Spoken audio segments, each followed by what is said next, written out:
Dieu de gloire, nous bénissons ton nom. Nous te disons infiniment merci pour ce moment que tu nous accordes encore. Merci pour la présence de tout un chacun. Saint-Esprit, prends le contrôle. Dispose même la technique, que tout se passe bien. Que tu nous enseignes, que nous puissions tirer encore des leçons de ce que tu as à nous dire en ce jour. Je bénis encore ton saint nom. Nous autorisons, nous établissons, Seigneur Dieu de gloire, ton esprit à prendre autorité sur ce moment au nom de Jésus. Amen. Amen, amen. Donc aujourd'hui, nous allons parler du conditionnement mental. Le conditionnement mental, qu'est-ce que c'est? En quoi ça peut être quelque chose d'intéressant ou pas d'ailleurs pour nous? Nous allons en parler ensemble et nous allons voir comment l'Esprit de Dieu va nous conduire. Amen. Donc le conditionnement mental. Pourquoi est-ce que j'aimerais qu'on parle du conditionnement mental? On va s'appuyer toujours, parce que c'est une étude biblique, sur la parole de Dieu. On va regarder ensemble les objectifs que nous avons, ce que Dieu nous demande de faire, et on va essayer, on va même pas essayer, on va plutôt, comment on appelle ça, faire une espèce d'analyse avec notre vie. Aujourd'hui, ça fait peut-être 1 mois, 2 mois, 3 ans, 5 ans, je ne sais pas combien d'années d'ancienneté tu as en termes de chrétienté, mais n'empêche qu'il faut que des éléments changent. On est rentré depuis quelques semaines, depuis 2-3 semaines maintenant, en train de parler de maturité spirituelle. Maturité spirituelle, maturité spirituelle. Mais il ne faut pas que ce soit juste des discours, il ne faut pas que ce soit juste des arguments, des choses, encore un nouveau mot, ou même un mot qu'on sait, mais quelque chose de nouveau qu'on entend régulièrement. Il faut que ce soit des choses qui soient vie en nous, parce que c'est qu'en atteignant cette maturité spirituelle qu'on peut être agréable à Dieu. Donc pourquoi nous allons parler du conditionnement mental aujourd'hui? On va commencer déjà par se rappeler un peu ce que Dieu attend de nous. Dieu attend énormément de choses de nous. Dieu attend, j'ai essayé de résumer un peu ce qu'il attend concrètement de nous. Dieu attend qu'on porte du bon fruit. Il attend qu'on porte du bon fruit en ayant une attitude selon lui dans un monde qui nous est hostile. Sachant que lui-même permet certaines situations dans le but de nous former. Ça, c'est en gros ce que Dieu attend de nous. Il attend de moi, il attend de toi que nous portions tous du fruit, en ayant une attitude qui est selon sa volonté, pas selon la nôtre, mais selon sa volonté, mais tout en vivant dans un monde qui nous est hostile parce que l'autorité a été accordée au diable et le diable établit de plus en plus de choses dans ce monde qui sont hostiles à une personne qui veut marcher selon la volonté de Dieu. Donc Dieu veut que je porte du bon fruit en ayant une attitude selon lui dans un monde qui est hostile, sachant que lui-même en plus va permettre des situations dans ma vie pour m'éprouver, pour faire en sorte que je sois fort, que je sois costaud, que je puisse être à la hauteur de ce qu'il attend de moi. Donc voilà un peu globalement ce que Dieu attend de nous. Et ce n'est pas facile.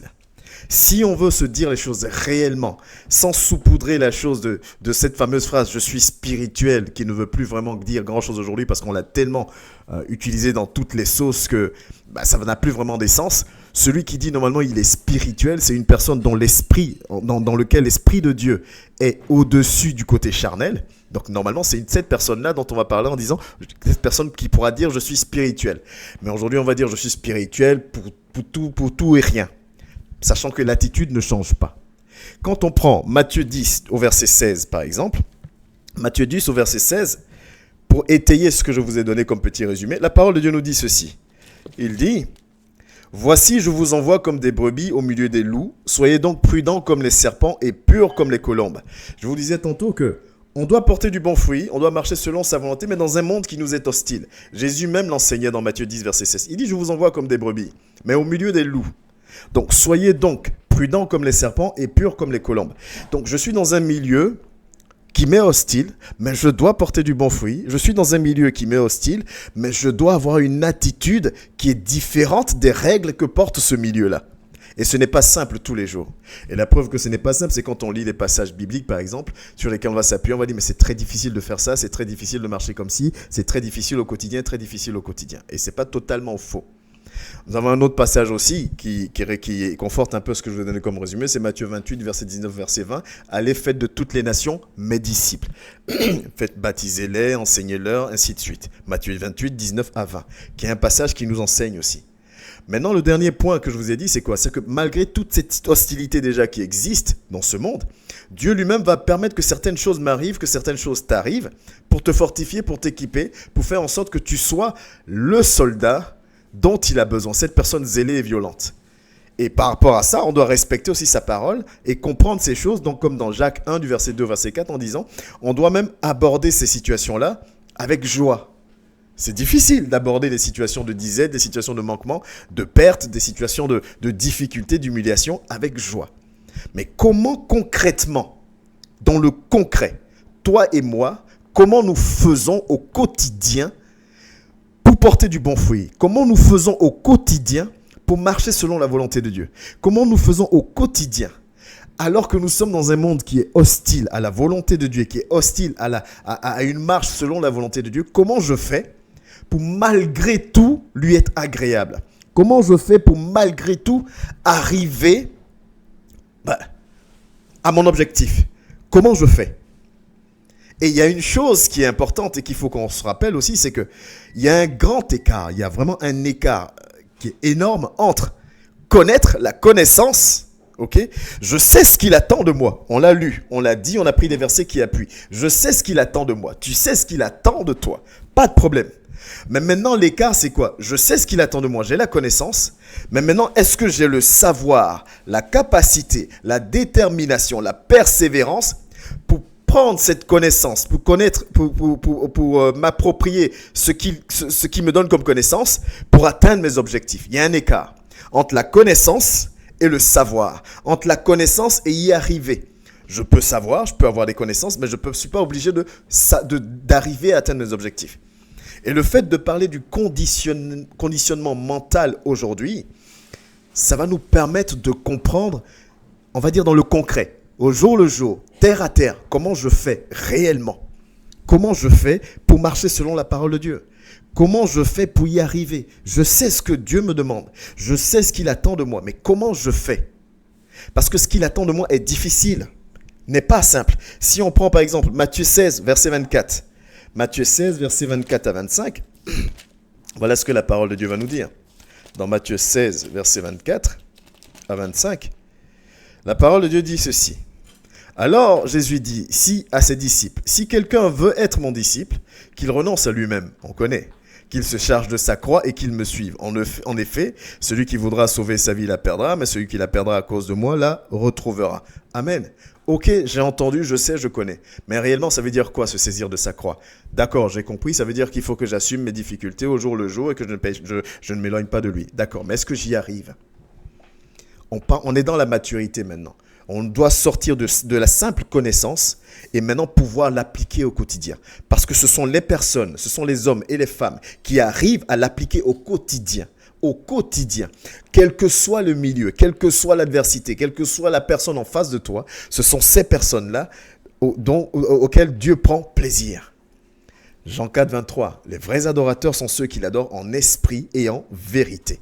Ce ne sont plus les connaisseurs, ceux qui connaissent la parole, qui peuvent même te réciter la Bible. Non, c'est pas celui-là qui j'ai envie même de dire, qui passe toute sa nuit à prier, mais que rien ne change dans sa vie, qui ne porte pas du fruit. C'est pas celui-là. Celui qui est agréable aux yeux de Dieu, c'est celui qui porte du fruit, celui qui traite durement son corps et qui marche selon la volonté de Dieu. Donc oui, je sais que Jésus attend de moi que je renonce à moi, mais comment je le fais au quotidien?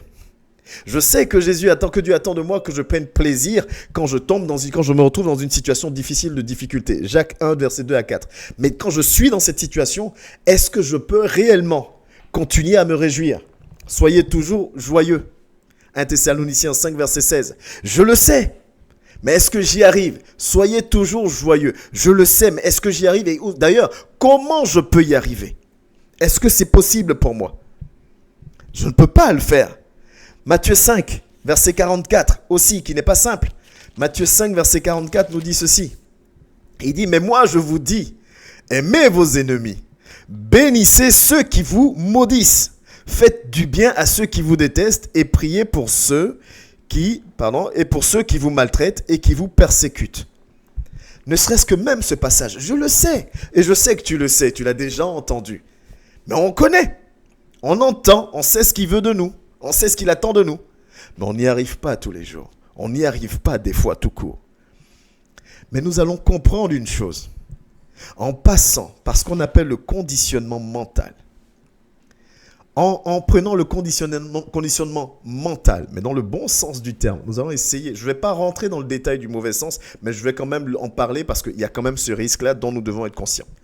Mais si je me conditionne mentalement, si je permets au Saint-Esprit d'agir en moi, alors seulement, ces choses que je connais, ces choses que tu sais, ces choses que toi et moi nous entendons au quotidien, alors seulement ces choses-là pourront être vie en moi.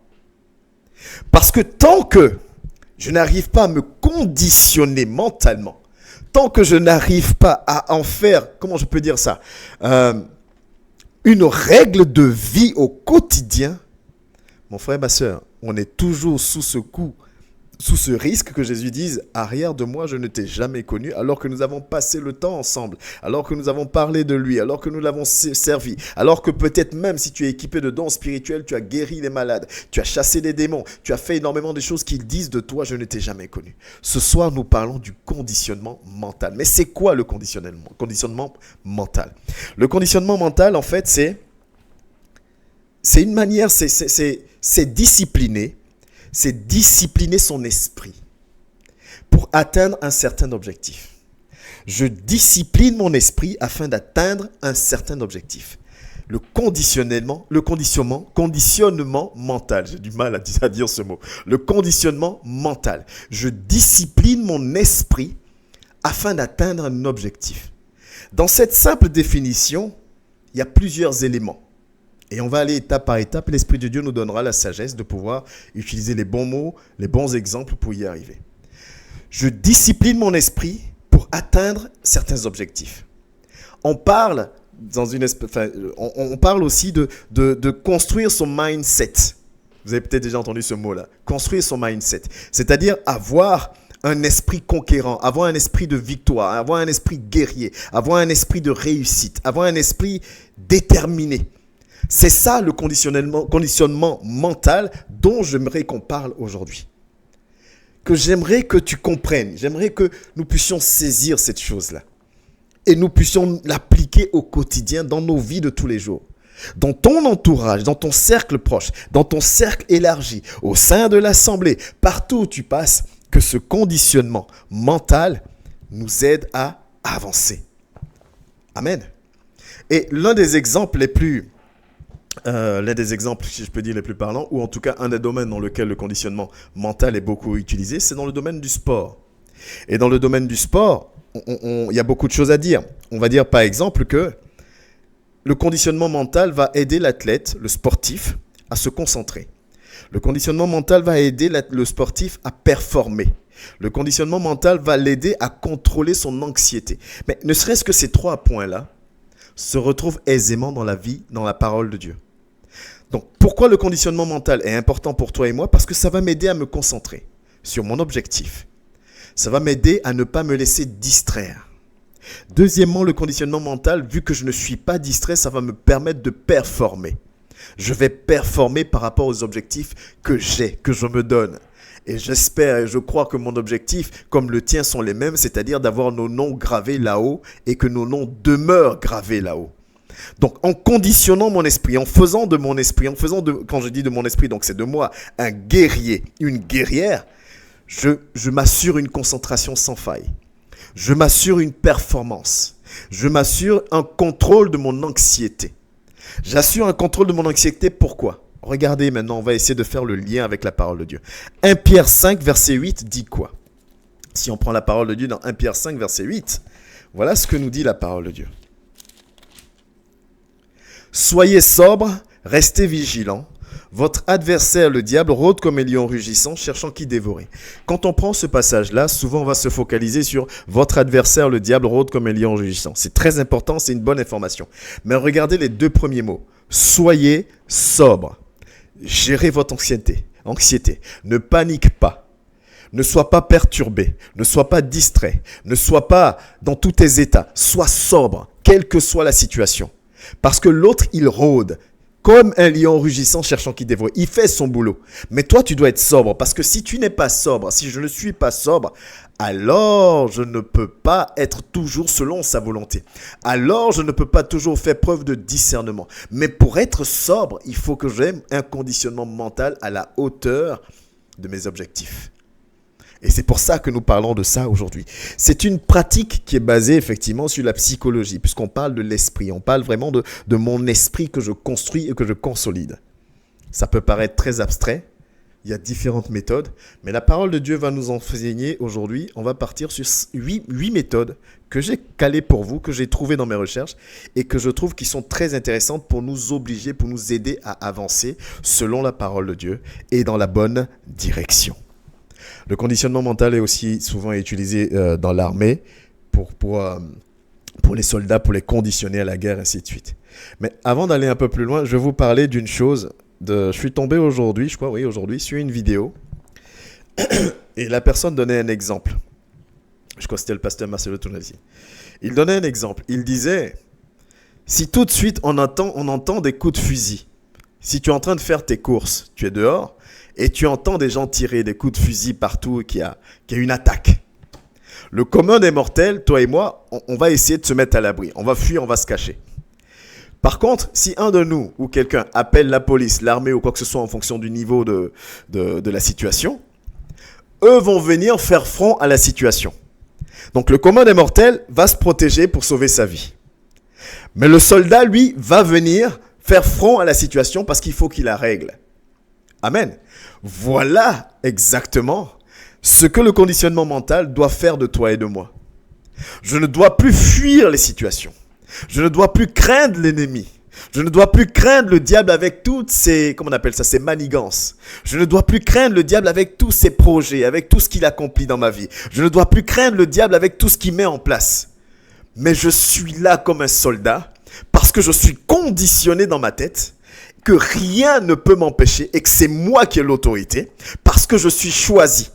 Mais le conditionnement mental, je me répète, mais je ne cesserai de me répéter dans ce sens, va nous permettre réellement de passer de la simple connaissance à la mise en pratique. Parce qu'au travers du conditionnement, je réussis à me concentrer, je réussis à performer, je réussis à contrôler mon anxiété. Comme la parole de Dieu me le demande dans 1 Pierre 5 au verset 8, soyez sobres. Si je ne comprends pas ces choses, si je n'accepte pas ces choses, alors c'est compliqué pour moi. Je serai toujours ce chrétien, je serai toujours cette chrétienne, je serai toujours ce disciple qui fonctionne en dents de scie. Aujourd'hui ça va, demain ça ne va pas. Aujourd'hui ça va, demain ça ne va pas. Aujourd'hui ça va, demain ça ne va pas. Je serai toujours ce chrétien-là qui fonctionne en dents de scie. Alors que je dois être ce guerrier-là, cette guerrière-là qui fait front. Soumettez-vous à Dieu. Résistez au diable et il fuira loin de vous. Je dois être ce guerrier-là. Donc, je dois me conditionner totalement. Je dois me conditionner totalement. J'ouvre juste la parenthèse parce que le conditionnement mental, c'est une bonne chose, mais il y a aussi un aspect négatif. Parce que très souvent, malheureusement, il y a un aspect du conditionnement mental qui est abstrait, c'est-à-dire qui est inconscient. Et ce conditionnement mental qui est inconscient, je vous ai dit que le monde est sous la domination aujourd'hui du diable. Et le diable travaille énormément dans le conditionnement mental aussi, puisqu'il est imitateur de Christ dans tous les cas, donc il ne crée rien. Mais lui, il va le faire de manière très subtile, de manière inconsciente. C'est-à-dire que le monde va insuffler dans ton esprit plein de choses qui vont te conditionner à d'autres situations. Ce n'est pas une règle immuable. Ce qui veut dire, c'est pas écrit dans du map. Mais vous savez, quand tu es dans toute ton enfance, si tu entends des phrases du genre, tu ne peux pas y arriver, tes parents répètent toujours, on ne peut pas y arriver, c'est trop compliqué. Si tu as vécu dans un monde où autour de toi, tout le monde avait ce discours, avait cette attitude défaitiste, d'attentiste, cette attitude-là, ça peut s'ancrer en toi. Ça peut faire que tu vas grandir conditionné dans ce carcan-là. C'est compliqué pour toi de te faire violence, de passer à autre chose. Parce que tu as connu que ça. Tu as été entouré que de ça. C'est pour ça, des fois, le monde va dire, entoure-toi des personnes qui peuvent te tirer vers le haut. Des personnes qui vont te permettre de te dépasser. Mais si tu t'entoures de personnes qui ne te permettent pas de te dépasser, ben tu vas t'enliser, en fait. Et ce conditionnement inconscient peut être dangereux. Parce que si je suis dans une mauvaise influence, si je suis sous une mauvaise influence, si je suis dans un mauvais milieu, indirectement, ça va influencer. Et c'est pourquoi, à l'époque, dans la parole de Dieu, on déconseillait un chrétien ou une chrétienne d'épouser un non-chrétien ou une non-chrétienne. De peur, justement, que ce soit le non-chrétien, c'est ce que dit la parole de Dieu, influence le chrétien ou la chrétienne et qu'il le retire de la parole de Dieu. Mais maintenant, le diable qui est tellement subtil, qui a intégré même l'église, parce que cette parole, c'est pour ça que j'ai dit à l'époque, parce qu'aujourd'hui, même dans l'église, ce n'est plus une garantie, épouser un chrétien ou une chrétienne n'est plus une garantie de joie, une garantie de ne pas se tromper. Parce que dans l'église, les loups sont rentrés dans l'église aussi déguisés en brebis. Donc comment on fait ? Si je n'ai pas ce conditionnement mental, si je ne suis pas axé sur ce que je veux. Et ça, ce conditionnement mental est utile pour nous dans tous les aspects de nos vies. Tu cherches une femme, sois conditionné sur tes objectifs. Tu cherches un homme, sois conditionné sur tes objectifs. Tu cherches à ce que ton nom soit marqué là-haut, sois conditionné sur ton objectif. Parce que sinon, tu seras distrait. Parce que sinon, je serai distrait. Parce que sinon, je n'atteindrai pas cet objectif-là si je ne suis pas conditionné mentalement comme un soldat, comme un guerrier réellement. Donc, il y a le côté négatif du conditionnement mental. Je ne veux pas rentrer en détail dedans. On va en parler un peu au cours de l'étude. Mais c'est vraiment le côté positif qui nous pousse, qui nous avance, qui nous aide à avancer selon la parole de Dieu, que nous devons réellement aujourd'hui saisir et comprendre. Vous savez, l'exemple de Paul, par exemple, quand Paul prend cet exemple-là, du soldat, dans 1 Corinthiens 9, dans 1 Corinthiens 9, si vous voulez, on va le lire. Vous connaissez déjà, mais on va le lire. Dans 1 Corinthiens 9, du verset 24 au verset 27. Paul prend l'exemple de l'athlète pas en vain. Parce que dans le monde sportif, il est faux de croire, même si beaucoup de personnes croient cela, et ça va s'avérer pareil, on va faire le lien avec le côté spirituel, que le monde sportif, ce sont les efforts physiques, les préparations physiques qui sont en fait le gage de réussite. Non, l'aspect psychologique est aussi très important.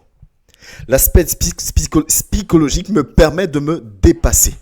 Le conditionnement mental de l'athlète va permettre justement à cet athlète-là de se distinguer des autres. Je peux avoir une condition physique pas top, et pouvoir accomplir des choses plus grandes que quelqu'un qui a une condition physique top, parce que lui, il va y avoir une espèce de fragilité mentale.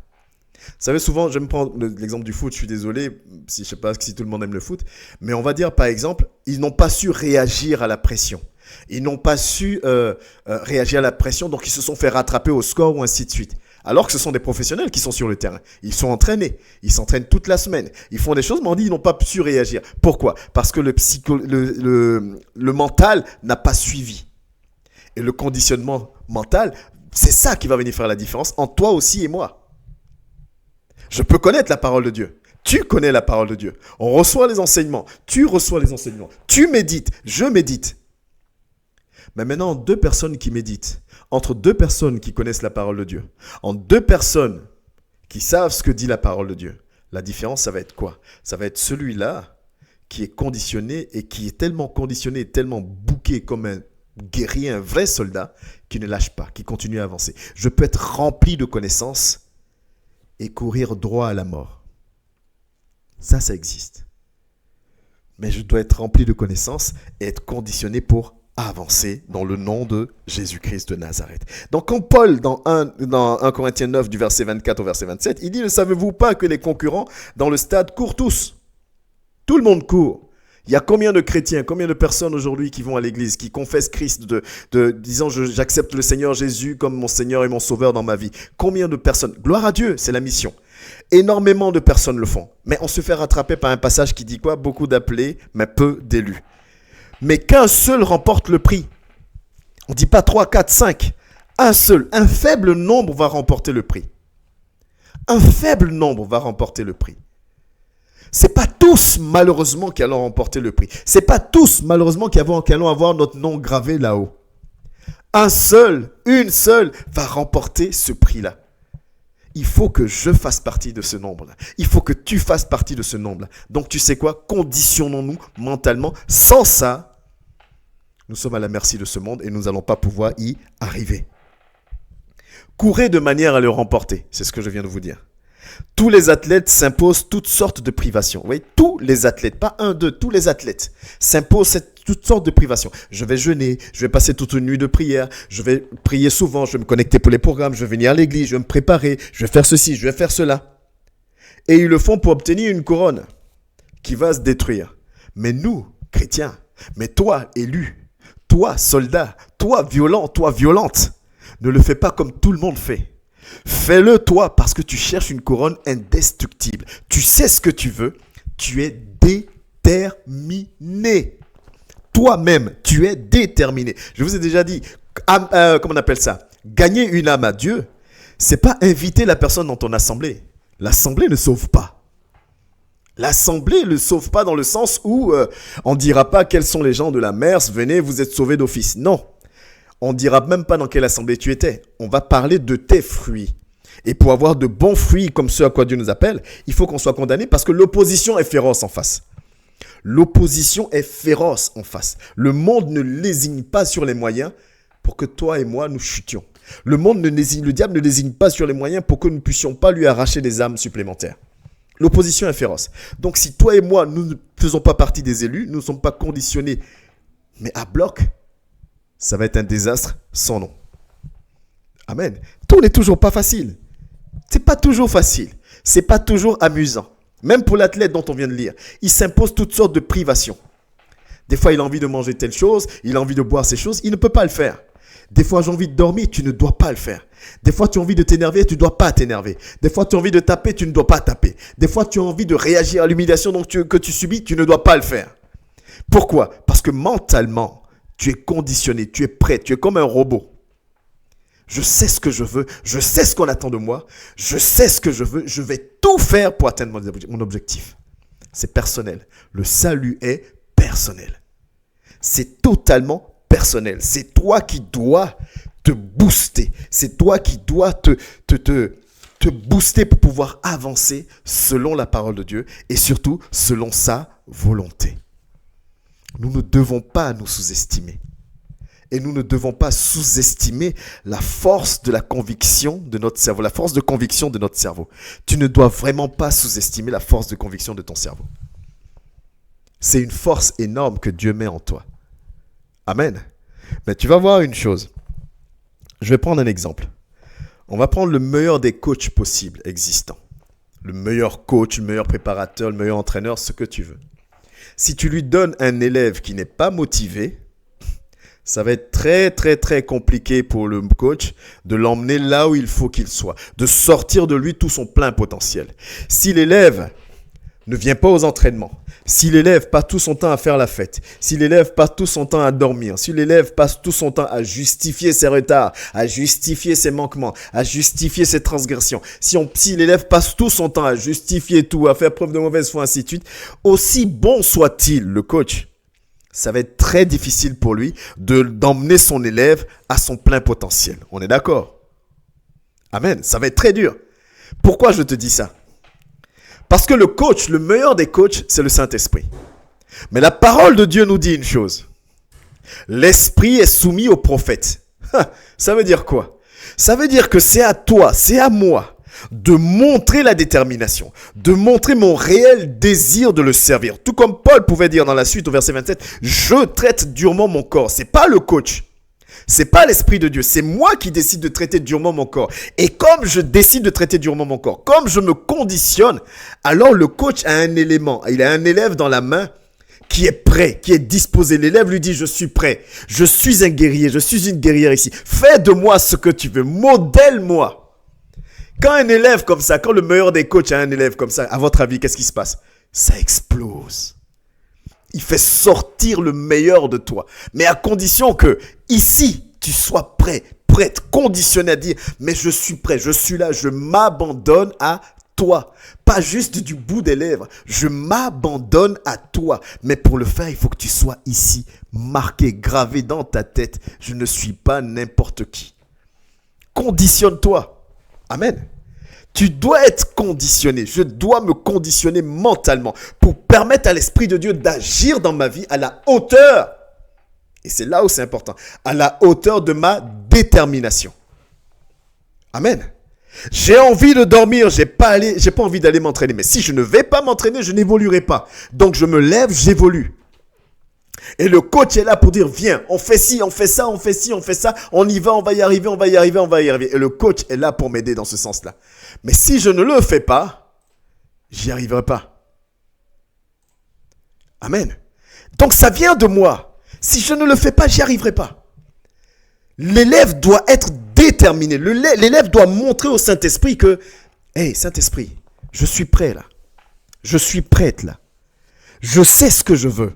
Vous allez voir dans les 8 points qu'on va prendre tout à l'heure. Je sais ce que je veux. Je sais ce que je veux. Et ça, je le veux. Donc vous, insultez-moi. Vous, méprisez-moi. Vous, humiliez-moi. Moquez-vous de moi. Mais tu pourrais dormir. Pourquoi tu ne dors pas? C'est quoi encore ces histoires d'église? Tu vas encore à l'église pour veiller. C'est quoi ce truc? Dors! Mais c'est quoi ces histoires de te lever à telle heure pour prier? Tu fatigues tout le monde. Dors! Ah, et on t'a insulté, on t'a méprisé. Tu es là, tu souris, tu dis rien. Et j'ai même entendu dire que tu pries pour la personne qui te veut du mal. Mais tu es fou, tu es folle ou quoi? Mon ami, c'est possible, c'est possible de marcher comme ça que quand tu es conditionné mentalement. C'est-à-dire que ton objectif, là, tu ne le perds pas de vue. Je ne perds pas de vue mon objectif. J'ai passé une semaine dernière très compliquée, éprouvante, pas simple. Et la parole de Dieu nous enseigne nous-mêmes d'abord, avant de la communiquer. Amen. Donc quand je te communique ça, je te la communique avec tout le zèle, toute la détermination avec laquelle je suis sorti. Parce que la Bible dit quoi? 7 fois le juste tombera, il se lèvera toujours. Soyons déterminés. Conditionne-toi mentalement en fonction de ton objectif, de ce que tu veux. Amen. C'est trop dur pour moi. Je ne peux pas le faire. Toutes ces choses-là. Qu'est-ce qui est trop dur pour toi? Tout est possible à celui qui veut. Tout est possible à celui qui a l'Esprit de Dieu. On a le meilleur des coachs qui existent. Donc tout est possible avec lui tant que tu le laisses faire. Tant que tu lui montres ta détermination. Je n'arrive pas à prier. Si tu veux vraiment pouvoir prier, tu y arriveras. Parce que tu te conditionnes mentalement. Tu ne te laisses pas une autre alternative. Tu ne te laisses pas un autre choix. Ce n'est pas une question de tergiversation. Beaucoup d'appelés, peu d'élus. La parole de Dieu, souvent on la prend, on est content, on rigole. Mais quand on rentre dans profondeur, ça fait peur, mon ami. Notre Dieu est un Dieu d'amour, indiscutable. Mais c'est un Dieu, il est sa parole. Il est strict. S'il est sa parole, il est strict, que lui-même il dit qu'il y a beaucoup d'appelés. Ok, la mission c'est de gagner le plus grand nombre. Mais parmi tout ce grand nombre qui est gagné, peu, les élus sont peu. Et toi et moi, on doit faire partie des élus. Et si j'ai ça comme objectif, je dois me donner les moyens d'y arriver. Je dois me donner les moyens d'y arriver. Je dois me conditionner positivement, conditionner mon mental positivement pour pouvoir y arriver. Amen. Et quand tu as ce conditionnement mental, quand tu laisses le coach prendre le dessus, t'aider dans ce conditionnement mental parce que tu es totalement disponible, tu es l'argile entre les mains du potier. Alors le monde te voit comme fou, le monde te voit comme folle. Les disciples étaient réjouis du fait qu'on les a mis en prison, on les a fouettés parce qu'ils annonçaient la parole de Dieu. Mais ils étaient devenus fous. Comment tu peux te réjouir qu'on t'arrête pour te mettre en prison? Comment tu peux te réjouir qu'on te fouette en disant « Ah, tu vois, ça veut dire que je fais la parole, la volonté de Dieu. » Mon frère et ma soeur, ils étaient conditionnés. On ne peut pas comprendre ces choses-là. C'est-à-dire qu'aujourd'hui, comment quelqu'un peut se réjouir qu'on le traite de menteur, de bête, de fou, de folle, parce que la personne parle de Dieu? Le monde va t'enseigner de réagir. Le monde va nous enseigner de réagir, de montrer que Dieu dit, ton objectif ne le perds pas de vue. Parce qu'en voulant répondre au monde, tu perds ton objectif de vue. Tu dois te conditionner mentalement. Ce n'est plus moi qui vis. C'est Christ qui vit en moi. Quand Paul dit ça, ça veut dire que lui, il n'existe plus. C'est une manière de dire au Saint-Esprit, écoute, là où je suis là, fais de moi ce que tu veux. Parce que la seule chose qui m'importe, c'est que mon nom reste gravé là-haut. Vaille que vaille. Amen. On doit raisonner comme ça. Il est temps, en étant mature, de quitter les simples connaissances et de rentrer dans l'instruction, de quitter la simple connaissance et de rentrer dans le conditionnement mental qui nous fait en sorte qu'on résiste à tout. Ce soldat, quand il y a un danger qui court pour venir faire front au danger, là, c'est ça que toi et moi, nous devons être. Amen. Pas des gens qui fuient. Ah non, le diable doit fuir devant toi. Soumets-toi à Dieu. Laisse-le te modeler. Et résiste au diable. Viens faire front à la difficulté. Viens faire front à l'humiliation. Viens faire front au rejet. Viens faire front aux critiques. Viens faire front à la maladie. Viens faire front à la mort. Viens faire front. Tiens ferme, que ton nom reste marqué là-haut, gravé là-haut dans le nom puissant de Jésus-Christ de Nazareth. Parce que là, je suis conditionné. Je suis déterminé. Insulte-moi, excusez-moi du terme, crache-moi dessus. Ce n'est pas grave. De ce que je sais, le salut ne vient pas de toi. Amen. De ce que je sais, le salut ne vient pas de toi. Mais en plus de cela, mon Dieu me dit, je dois prier pour toi. Je dois t'aimer. Oh, c'est dur, c'est compliqué. Mais je sais ce que je cherche, je sais ce que je veux. Et celui que j'ai choisi comme Seigneur et Sauveur dans ma vie, je sais qu'il est strict dans sa parole. Et qu'il ne rigole pas. Mais il y a ce qu'on appelle le libre arbitre qui est à côté. On prend le libre arbitre, on le mixe avec l'amour de Dieu et on pense qu'on peut tout faire. Alors que la parole de Dieu nous dit quoi? Tout est permis, mais tout n'est pas utile. Tout est permis, mais tout n'édifie pas. La vraie religion, c'est s'occuper de la veuve et de l'orphelin. Une assemblée, c'est une assemblée qui ressemble à Acte 1. Amen. C'est pas aujourd'hui la vision qu'on a de l'assemblée de l'église. Acte 1. Acte. L'église primitive. C'est une assemblée où on pouvait se dire les choses les uns aux autres. Où on pouvait se soutenir les uns les autres, où on n'avait pas peur que mon secret soit divulgué sur la place publique, où on n'avait pas peur d'être jugé, d'être rabaissé. La vraie assemblée, c'est ça. Parce qu'on doit avancer ensemble. Parce qu'on sait que le monde est conditionné contre nous. Donc si moi je dois me battre dans un monde hostile et que j'ai un frère qui a le même combat que moi, mais on est fort ensemble. On est fort ensemble. Ce que j'ai, je te donne. Ce que tu as, tu me donnes. On est fort ensemble, on avance en tant que personne conditionnée mentalement avec le même objectif. Mais comment on peut expliquer que des personnes qui disent adorer le même Dieu se combattent entre eux? Il y a un problème. Comment on peut adorer le même Dieu? Si on adore le même Dieu, on sait tous ce que ce Dieu nous demande. Mais si on sait ce que ce Dieu nous demande, pourquoi on se combat alors? C'est qu'on n'adore pas le même Dieu. Ou c'est qu'on ne le connaît pas pareil. Comment deux personnes qui sont censées avoir le même objectif, que leur nom soit marqué là-haut, peuvent se combattre? Parce que maintenant, c'est même plus le monde qui nous combat. Hein. Le monde nous a laissé tranquilles. Le monde, il dit les églises protestantes évangéliques, c'est des sectes. Ils nous ont laissé tranquilles. Il dit, démerdez-vous là-bas, moi, j'y vais pas.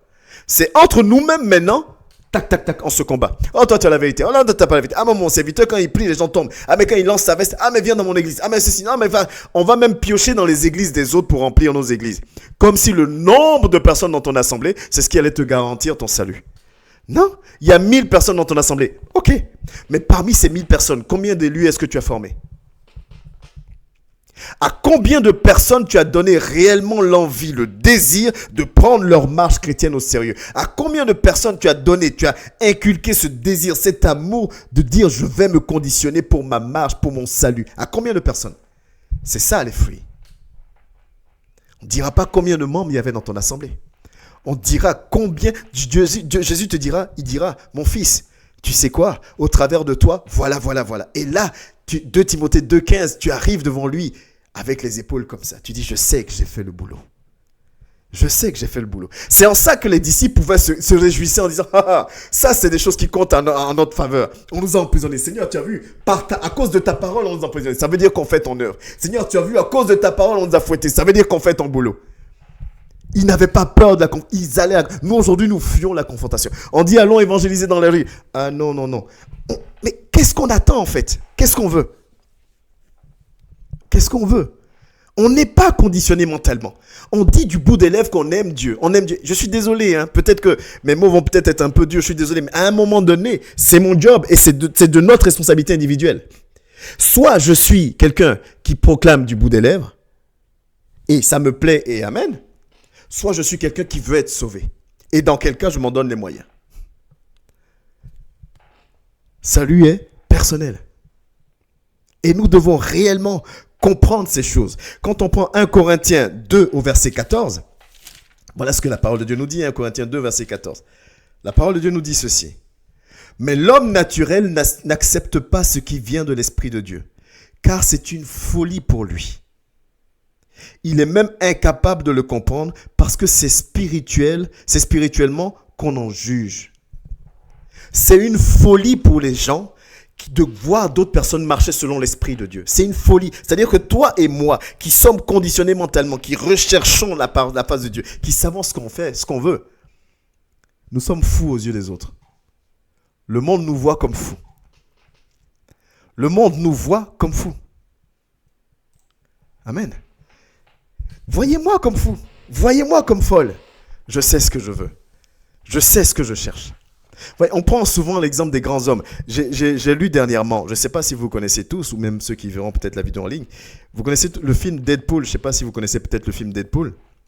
J'ai lu dernièrement que celui qui porte ce film, c'est Ryan Reynolds, un acteur. Il a passé 12 ans, 12 années, à convaincre une maison de production de produire le film. 12 années. Partout où il passait, on lui disait non, c'est trop bizarre, non, ça ne va pas marcher. Pendant 12 ans, il a porté ce projet-là. 12 ans, pas 12 jours, pas 12 semaines, 12 ans. Il a porté ce projet en lui pendant 12 ans. Jusqu'à ce qu'un jour, une maison de production accepte. Et pour qu'elle accepte, de ce que j'ai lu, il a même accepté, lui, pour que le projet ait vie, de ne pas se payer sur le premier film. Il a dit, si le film marche, sur les bénéfices, ainsi de suite, vous allez me donner quelque chose. Mais ne me payez pas de salaire. On dit, bon, ben si on ne te paye pas, on fait le film. Il y a eu 3 volets du film. C'est les 3 plus gros succès du cinéma. Encore le dernier volet de Deadpool qui est venu sauver la maison Marvel parce que tous les films Marvel ne marchaient plus. 12 années. Amen. 12 années où il s'est battu pour un projet dont personne ne voulait. Mais nous les chrétiens, qui disons que nous avons le meilleur des coachs, amen. Tu pries 1 fois, 2 fois, tu es fatigué. Ce qu'on s'est fait, c'est envoyer le feu sur Satan. Satan n'est pas encore mort, mais on envoie le feu sur lui. Comme si dans la Bible, il est écrit, envoie le feu sur Satan. Tu penses que tu es en capacité de lutter avec Satan? Si on était en capacité, toi et moi, de lutter avec Satan, il ne nous accorderait pas son esprit. Il est esprit, toi et moi, on est charnel. Comment tu veux lutter avec quelque chose qui est spirituel? Si toi-même, tu n'es pas spirituel, utilise l'âme spirituelle qui est l'esprit de Dieu. Et marche selon la parole de Dieu pour donner du poids à l'Esprit de Dieu dans ta vie pour agir. Parce que tu es conditionné mentalement. 12 années, il a galéré. 12 années, il s'est battu. Il était conditionné. Il croyait en ce projet. Il savait que ce projet allait marcher. Lui était convaincu. Le salut est personnel. Lui était convaincu. Je sais que j'ai la possibilité de surmonter l'humiliation. Je sais que j'ai la possibilité de surmonter le rejet. Je sais que j'ai la possibilité parce que je veux que mon nom soit marqué là-haut, là-bas. Là-haut, mon nom est écrit là-haut, là-bas. On le chante tous et puis on danse. Mais est-ce qu'on est sûr que nos noms sont marqués là-haut, là-bas? Amen. On chante et puis on danse. On sort les phases. Si ça se trouve, notre nom est gommé depuis quelques années. Non, chantons ce chant avec la réelle joie, comme quoi nos noms sont vraiment marqués là-haut, là-bas. Mais conditionne-toi pour avancer. Je dois être conditionné. Vous savez, il y a 3 types de coachs qui existent pour le conditionnement. Il y a l'Esprit de Dieu, on en a parlé. Le deuxième, c'est l'assemblée. On doit se coacher ensemble. On doit se coacher ensemble. Dans l'église, on doit se coacher ensemble. Mon frère va pas bien, je suis là. Parce qu'on a les mêmes objectifs. Parce qu'on a la même bataille. Ma soeur va pas bien, je suis là. Parce qu'on a les mêmes objectifs, on a la même bataille. Mais c'est bizarre ce que je suis en train de dire. C'est pas biblique ça que les plus forts soutiennent les faiblesses des plus faibles et ne recherchent pas dans les plus faibles que ce qui leur plaît. C'est écrit noir sur blanc. Nous, on aime bien les passages où on doit envoyer le feu sur Satan. Mais ça, faisons-le aussi. C'est dur de le faire. Parce qu'on n'est pas conditionné. Ah, ça fait tel nombre d'années, je parle de Dieu à une telle personne, il ne veut pas, machin truc. C'est son problème, moi je suis fatigué. Non, tu es fatigué pourquoi? C'est ta mission, c'est ton boulot. Au travail où on te paye, même quand tu es fatigué, tu y vas. Même si ton patron te parle d'une certaine manière, tu y vas. Parce que dans ton esprit, il faut que tu aies ton salaire, il faut que tu payes tes charges, il faut que tu puisses manger, il faut que tu assures ton avenir, l'avenir de tes enfants en fonction de tes moyens. Donc tu y vas. Mais pour Dieu, non. On n'est pas des guerriers. On n'est pas conditionné. Quelqu'un, un soldat de Dieu est conditionné pour Dieu. C'est Dieu sa priorité. On a lu dans la parole de Dieu. Jésus lui-même dit quoi? Il dit, si tu veux être mon disciple, et que je ne passe pas avant ton mari, que je ne passe pas avant ta femme, que je ne passe pas avant tes enfants, que je ne passe pas avant même ta propre vie, tu n'es pas digne d'être mon disciple. Qu'est-ce que je dois rajouter à ça? À part que c'est un passage qu'on connaît, qu'on a déjà entendu, mais pour l'appliquer, si je ne suis pas conditionné mentalement sur un objectif précis qui est d'avoir mon salut, je ne peux pas appliquer ce passage-là. Je ne peux pas, ça me paraîtra insurmontable, impossible à appliquer. Donc le premier coach, c'est le Saint-Esprit. Le deuxième coach, c'est l'assemblée, tous ensemble. Nous devons nous coacher les uns les autres. Vous savez, dans les sports d'équipe, il y a le coach et dans l'équipe même, ça se coach, ça se motive, ça se mobilise, ça s'encourage. Et c'est comme ça que les choses avancent. Et c'est comme ça que les choses se passent bien. Donc, deuxième coach, c'est nous dans l'assemblée. Troisième coach, c'est nous par rapport au monde. Nous devons être les coachs par rapport à ce monde. Amen. Matthieu 5.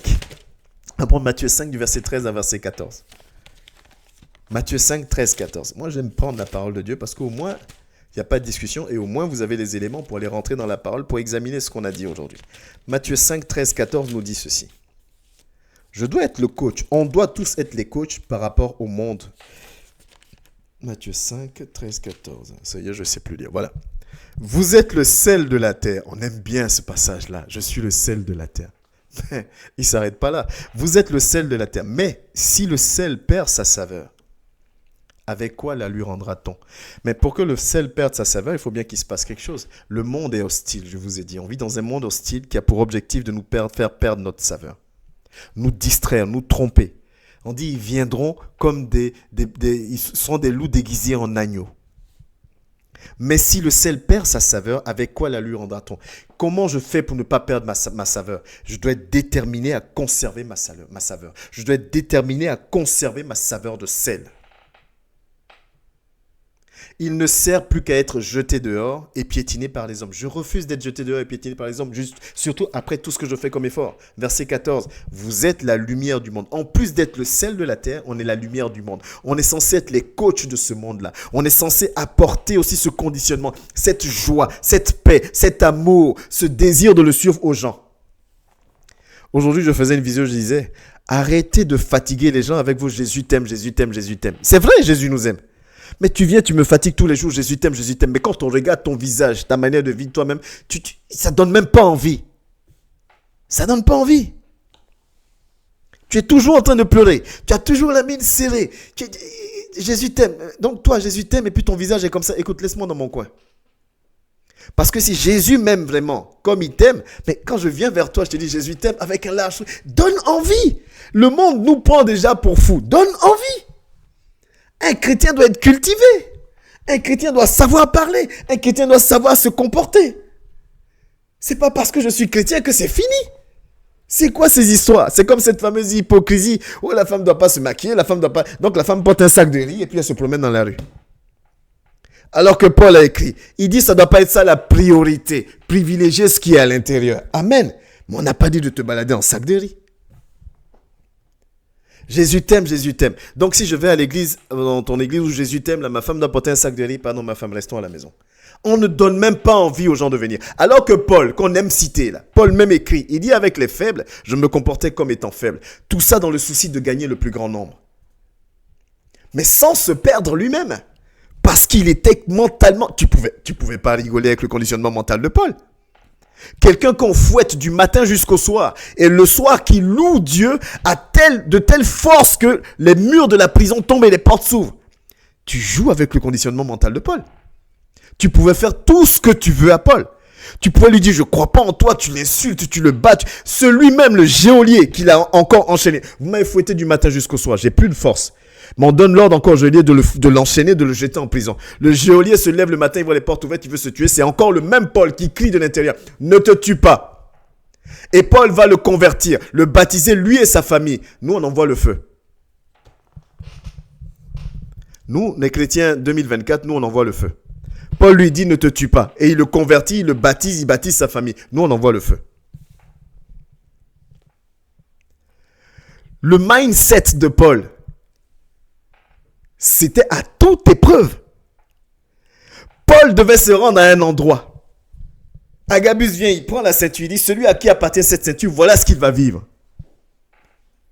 Paul vient, on lui dit, Paul dit, écoute, c'est là-bas que Dieu m'envoie, j'y vais. C'est là-bas que Dieu m'envoie, j'y vais. Le mindset, le conditionnement mental de Paul était à toute épreuve. Et c'est ça que Dieu recherche aujourd'hui. Je cherche de vrais adorateurs. Je cherche de vraies adoratrices. Des personnes qui sont là et qui savent ce qu'ils veulent. Tu ne peux pas venir les bouger d'un iota.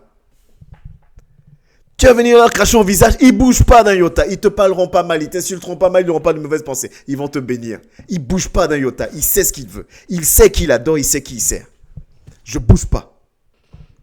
Bâti sur le rocher. Quand le vent et la tempête viennent, tu ne bouges pas d'un iota. Parce que tu es conditionné. Tu es en mode guerrier, en mode guerrière. Je ne bouge pas. Dis-moi ce que tu veux. Ma langue, je la tiendrai en laisse. Fais-moi ce que tu veux. Mon corps, je le maîtrise. Je traite durement mon corps, je le discipline, disait Paul. Fais-moi ce que tu veux. Je suis conditionné pour atteindre mon objectif. Je suis conditionné pour que mon nom soit écrit là-haut. J'ai travaillé de 5h à minuit. Je sais que ce n'est pas possible. Mais j'ai travaillé de 5h à minuit. Mon ami, mon heure de paix, il faut que je parle à mon Dieu. Il faut que je bénisse son nom pour la journée. Parce que je suis rentré, toute ma famille, j'ai trouvé toute ma famille. Je suis sorti, on est rentrés tous, on est tous là. Dieu, que ton nom soit béni. Et donne-moi la force demain d'y aller encore. Et si tu me donnes l'occasion de parler de toi. Je suis conditionné. Je suis un robot. Et le monde te regarde, le monde dit, mais tu es fou. Mais tu es folle. Et tu dis, c'est pas grave. Parce que quand je regarde vers le ciel, je vois mon nom, je l'aperçois d'ici, en lettres d'or même. Donc, la folie dont tu m'accuses, c'est pas grave. Tant que je lève les yeux, que je vois mon nom en lettres d'or là-haut, c'est pas grave. Paul disait encore, si je dois plaire aux hommes, alors je suis pas digne de servir Dieu. Imaginez le conditionnement mental de ces hommes-là, de Pierre, de Paul, de tous ces disciples. Imaginez le conditionnement mental. Il ne bougeait ni à gauche, ni à droite. Heureusement d'ailleurs, sinon comment on aurait reçu la parole de Dieu aujourd'hui? Mais nous les chrétiens 2.0, c'est pas ça. Mais on sait mieux que Dieu lui-même. On crée des lois même que Dieu lui-même n'a jamais créées. Ça, on est fort. On rejette les gens. Pourtant, on dit allez vers tout le monde. Acceptez tout le monde. La parole de Dieu dit quoi? Acceptez les nouveaux convertis. Et la parole de Dieu va plus loin. Sans discuter leur manière de voir les choses. Acceptez-les. Pourquoi? Parce que c'est l'Esprit de Dieu qui transforme. Mais nous, c'est pas ça aujourd'hui. Oh, tu es venu avec des mèches. Oh, tu es venu comme ci. Oh, ça, c'est le diable. Oh, tu vas aller en enfer. Oh, machin. Mon ami, on dit converti, produit du bon fruit. Toi, tu es plus zélé sur la vie de ton frère que sur ta propre vie.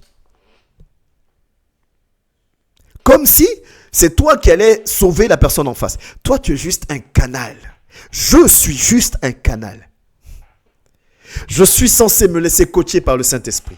Je suis censé être un coach dans l'assemblée pour mon frère. Et tous ensemble, nous sommes censés être des coachs vis-à-vis du monde. Pour pouvoir marcher selon la volonté de Dieu. Parce que le danger, il existe. Le danger, il est réel. 1 Pierre 5, 9. Soyez sobres, on l'a lu.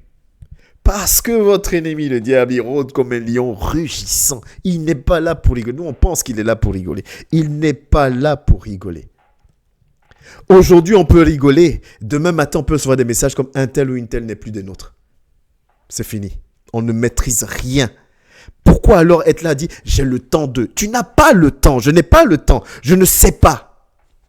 Je peux être là en train de te parler avec tous mes gestes que je fais et puis demain tu vas entendre oh il est parti se coucher, il s'est passé un truc, il est dans le coma, il est ceci, il est cela. On ne sait pas. Et parmi nous, il y a un frère qui a vécu telle situation. Dieu a fait un miracle énorme dans sa vie. Tu ne sais pas. Donc, dès que tu as la possibilité, aujourd'hui, tu as le souffle de vie, tu as la force, conditionne-toi, avance. Tu ne dois pas lâcher. Je dois être un guerrier, je dois être une guerrière. La parole de Dieu dit, seuls les violents s'en empareront. Si c'était facile, tout le monde le ferait. Si c'était facile, tout le monde le ferait. C'est parce que ce n'est pas facile qu'il t'a choisi toi et qu'il m'a choisi moi. Donc, je dois me conditionner, je dois avancer selon la parole de Dieu. Amen. Je dois me conditionner, je dois avancer selon la parole de Dieu. Maintenant, on a parlé de conditionner. On va prendre 8 points. 8 points qu'on peut mettre en pratique au quotidien pour se conditionner, pour travailler notre mental, notre mindset, comme on dit, pour se donner un mental de guerrier.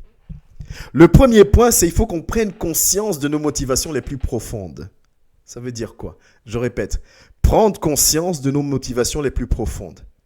On ne doit pas marcher pour marcher. Je ne suis pas chrétien pour marcher. Je marche comme ça. Non. Je dois savoir qu'est-ce qui m'anime, qu'est-ce qui me motive. Réellement, qu'est-ce que je cherche? Pourquoi je suis là réellement? Pourquoi je le chante? Pourquoi je parle de lui? Réellement, qu'est-ce qui m'anime? Quelle est ma réelle motivation? Ma motivation profonde, laquelle? Je cherche un mari? Ok. Je cherche une femme? Ok. Je veux un enfant? Ok. C'est ta motivation profonde? Ok.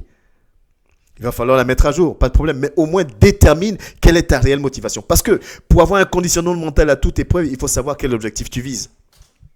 Si tu ne sais même pas l'objectif que tu vises, comment tu peux te conditionner pour l'atteindre?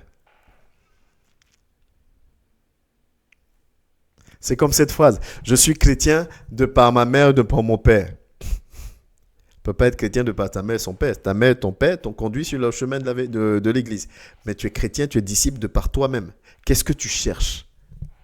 Parce que si tu es chrétien au travers de ton père et de ta mère, ça veut dire que toi, tu regardes au travers. Mais toi, ton objectif réel, c'est quoi? Le premier point, je dois prendre conscience de mes motivations les plus profondes. Si je ne sais pas ce qui me motive, je ne peux pas me conditionner mentalement. Je ne peux pas être au taquet. Le deuxième point, c'est quoi? Nous devons nous focaliser sur ce que nous pouvons contrôler. Et je vous l'ai déjà dit ça. Je dois me focaliser sur ce que je peux contrôler. Je ne peux pas contrôler le fait que l'autre ne m'aime pas. Je ne peux pas contrôler ça. Donc je peux contrôler juste mon amour que je peux ressentir pour lui. Focalise-toi sur ce que tu peux contrôler tous les jours. Parce que si tu prends en compte même des choses que tu ne peux pas contrôler, mais ça va t'attrister, ça fait t'affaiblir. Tu vas être là, mais pourquoi? Mais tu ne peux pas. Le pourquoi là, tu ne peux pas agir dessus. Concentre-toi sur ce sur quoi tu peux agir.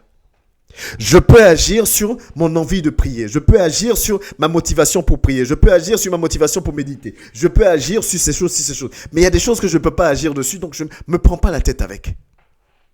Amen. Nous focaliser sur ce que nous pouvons contrôler.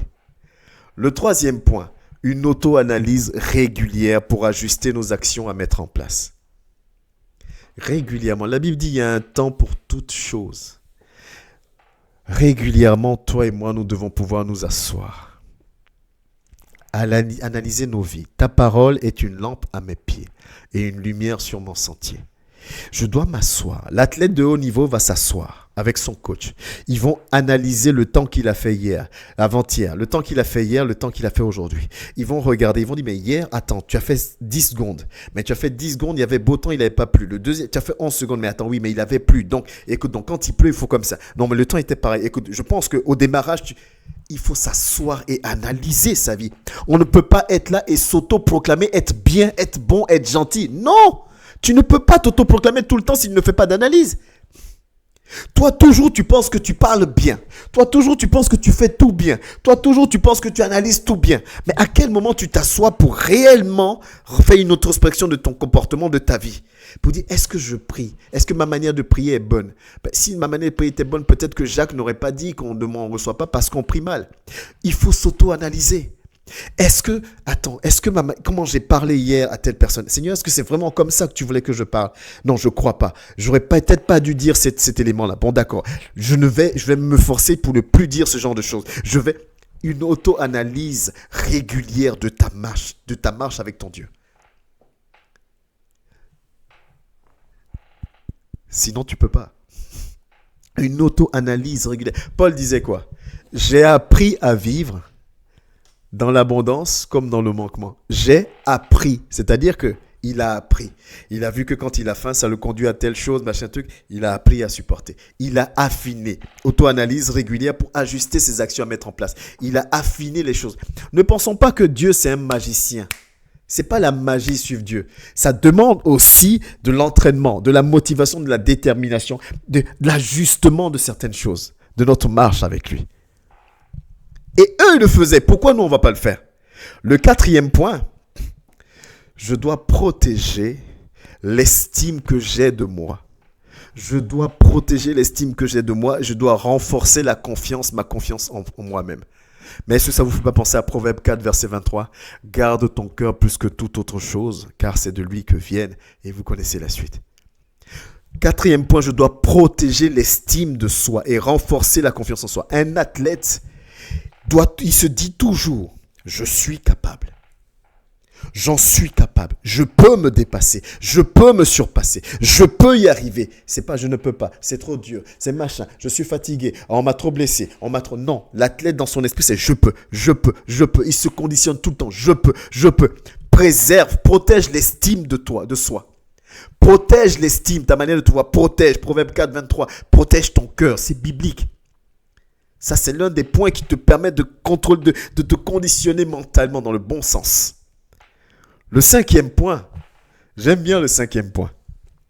Expérimenter nos succès à l'avance. Wow. Expérimenter nos succès à l'avance. Ça veut dire quoi ce truc-là? Comment je peux expérimenter mes succès à l'avance? Ils ne sont pas encore arrivés, je dois les expérimenter. Hébreux 11, verset 1 nous dit quoi? Hébreux 11, verset 1. Amen, amen. Vous êtes toujours avec moi. Hein? Hébreux 11, verset 1. La parole de Dieu nous dit ceci, que tout le monde connaît. Je pense que là, on ouvre les micros. Vous pouvez même réciter ça par cœur.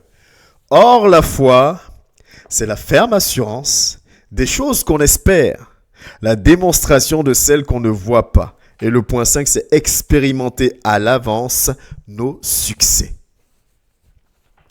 Je suis toujours confiant. Je crois. On pourrait dire je suis optimiste.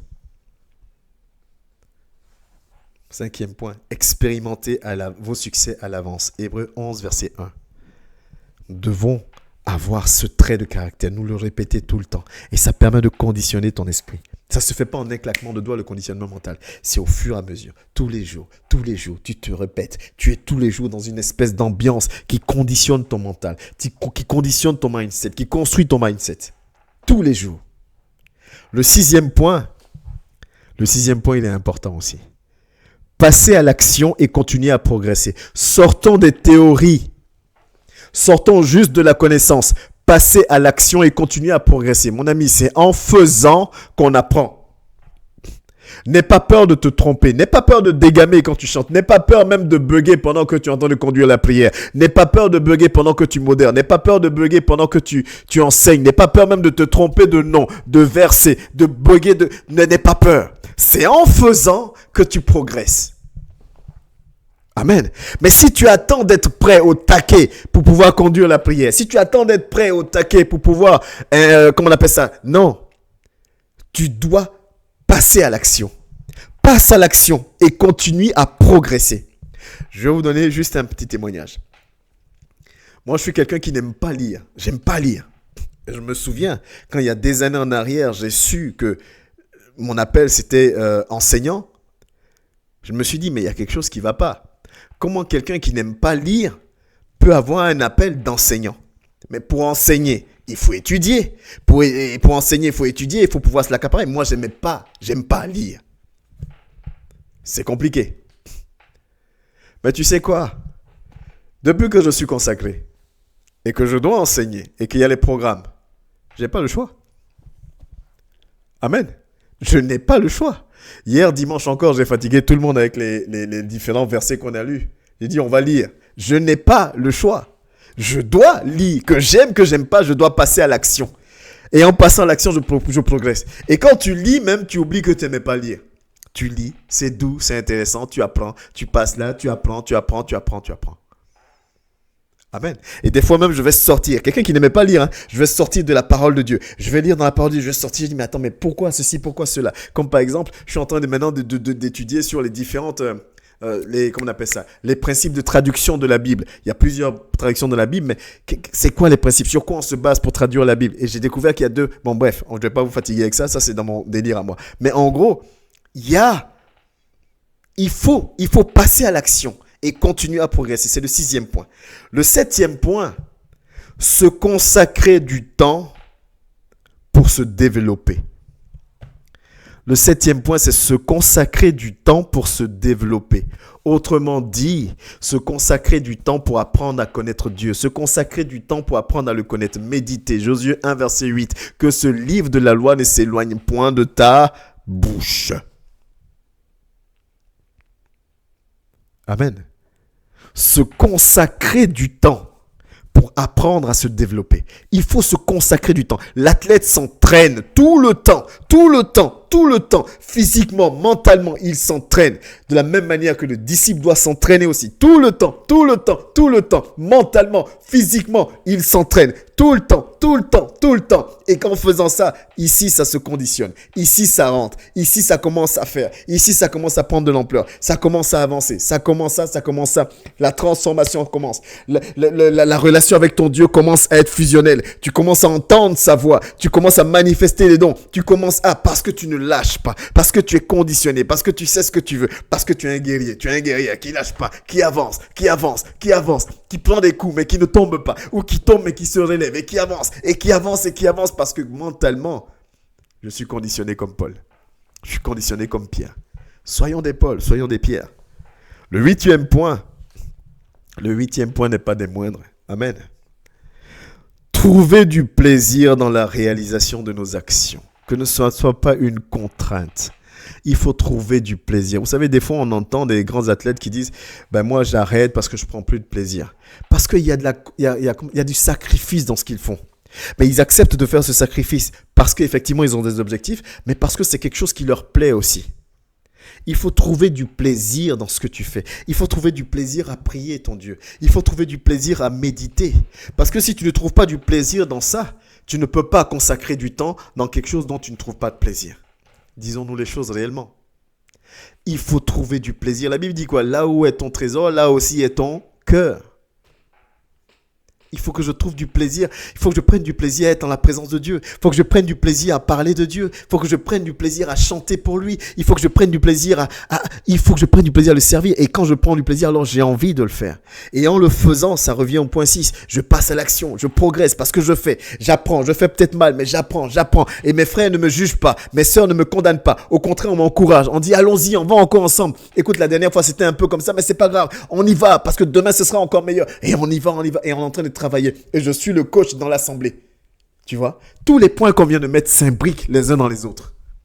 Tout s'imbrique. Parce que la parole de Dieu est une et une seule.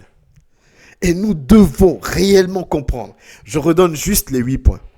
Premier point, c'est prendre conscience de nos motivations les plus profondes. Le deuxième point, c'est nous focaliser sur ce que nous pouvons contrôler. Le troisième point, c'est une auto-analyse régulière pour ajuster nos actions à mettre en place.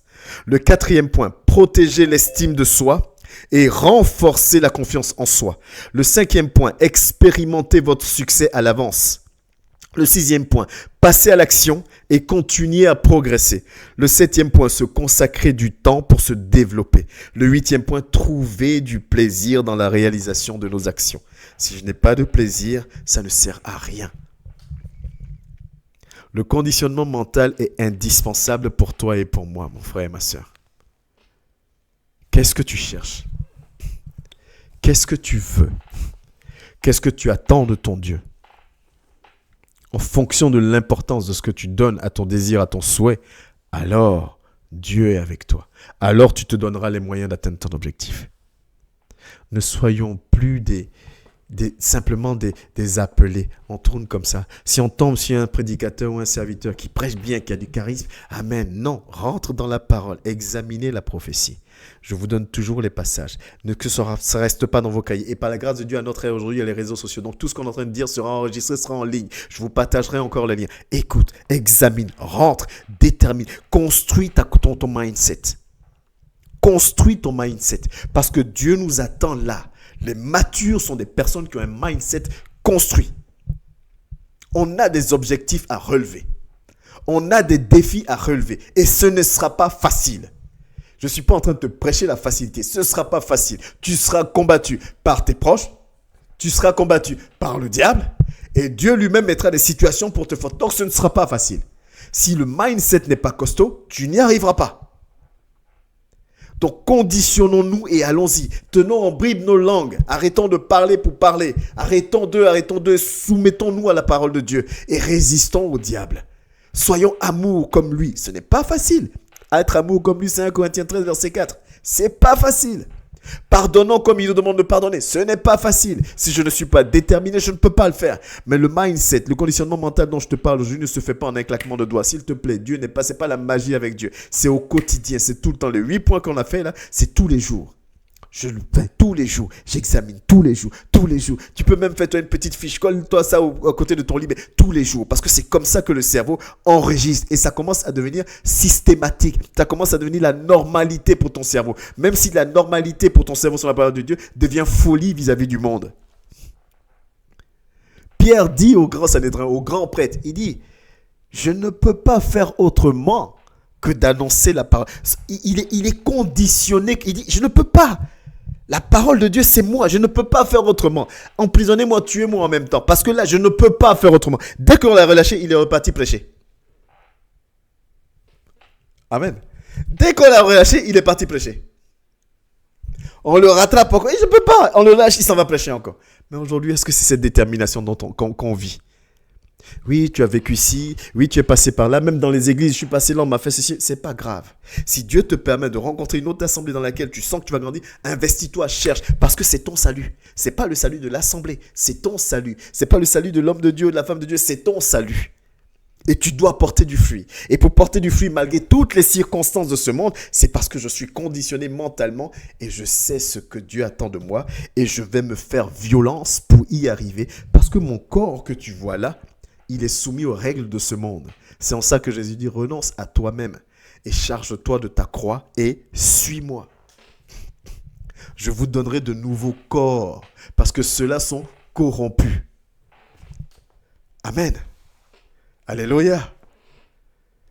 Ayons un mindset à toute épreuve. Construisons ensemble notre mindset avec le meilleur des coachs qui est le Saint-Esprit. Et entre nous-mêmes dans l'assemblée en tant que frères et sœurs, soyons des coachs les uns pour les autres. Moi, je te le dis aujourd'hui humblement, mais très humblement. Et n'aie pas peur. Recommence à faire confiance à ton frère. Recommence à faire confiance à l'assemblée. N'aie pas peur. On est tous là pour prier les uns pour les autres. On est tous là pour se soutenir les uns les autres. On a tous nos défauts. On a tous nos faiblesses. Mais on veut tous atteindre un objectif. Donc, on doit se soutenir. Ne reste pas dans ton coin à dire oui, mais. Non, les 8 mains, laisse les 8 mains. Regarde à Christ qui t'a donné une famille spirituelle. Et ne reste pas isolé. Conditionne-toi mentalement et avance. Et même si tu reçois un coup de couteau, avance encore. Avance, parce que le rôle de l'ennemi, c'est de t'isoler. En se basant sur toutes tes expériences négatives que tu as vécues. Ça, c'est son rôle à lui. Mais nous ne devons pas nous laisser avoir. Alléluia. Tu ne dois pas te laisser avoir. Et c'est de la responsabilité de tout un chacun de faire en sorte que nous soyons une vraie assemblée qui veut dire ensemble. Amen. Que Dieu nous bénisse. Que Dieu vous bénisse. Que sa parole soit encore et encore vie en nous, qu'il nous aide vraiment à nous rapprocher de lui, qu'il nous aide vraiment à nous connecter à lui. Mais conditionne-toi, c'est toi seul qui peux faire cet exercice-là. Le salut est personnel. Que celui qui a des oreilles pour entendre, entende. Même niveau d'information, tout dépend de ce que tu en feras après. Que Dieu nous bénisse réellement, qu'il se souvienne de chacun de nous, qu'il se souvienne de chacun et de chacune parmi nous. Amen. Nous allons prier. Père, je te dis merci infiniment pour ce moment de partage. Merci pour les frères et sœurs. Merci encore pour ton message. Donne-nous de le désirer sincèrement. Donne-nous, Père, de nous soumettre à ton esprit, Père, et d'être des élèves, Père, qui lui donnons vraiment, lui montrons notre motivation, notre désir de le suivre. Reçois la gloire, l'honneur. Prends la première place encore et encore, Père. Béni soit ton saint nom. Merci pour tous tes bienfaits au nom de Jésus-Christ.